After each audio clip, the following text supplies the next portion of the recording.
நீலகிரி மாவட்டத்தில் படுகர் இன மக்களின் ஹெத்தையம்மன் திருவிழா பாரம்பரியம் மாறாமல் கோலாகலமாக நடைபெற்றது.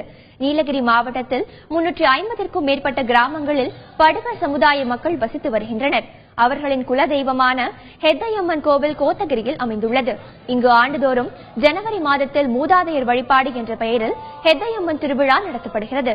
அதன்படி விழா சின்னமான திருக்குடை ஊர்வலம் திம்பட்டியிலிருந்து புறப்பட்டு ஹெத்தையம்மன் மடிமனைக்கு வந்தடைந்தது. இதைத் தொடர்ந்து காப்பு கட்டுதல், அம்மனின் குருத்தேர் பவனி, குதிரை வாகன பவனி மற்றும் வேப்பிலை அடுத்து குறி சொல்லுதல் போன்ற நிகழ்வுகள் நடைபெற்றன.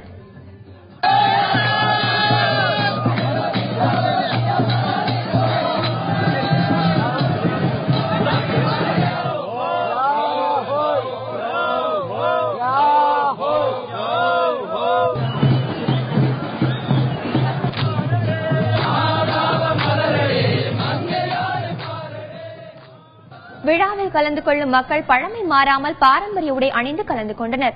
அனைத்து கிராம மக்களும் ஒன்றிணைந்து 48 நாட்கள் விரதமிருந்து அம்மனையும் தங்கள் மூதாதையர்களையும் வழிபட்டு விழாவை கொண்டாடி வருவதாக மக்கள் தெரிவித்தனர். அம்மனை குளிப்பாட்டி மடியாருக்கு எடுத்துட்டு போய் காணிக்க செலுத்துவோம். எல்லாம் நல்ல விதமா எத்தையம்மாவும் நல்லா கொண்டாடுவோம். இந்த எத்தையம்மா பேர் சொல்லி 4 பட்டத்துலயும் நம்ம கொண்டாடுவோம். இதுல நம்ம ஆரூர் தனி முறையில நம்ம இங்க கொண்டாடுவோம். தேராள ஊர்ல கொண்டாடுவோம்.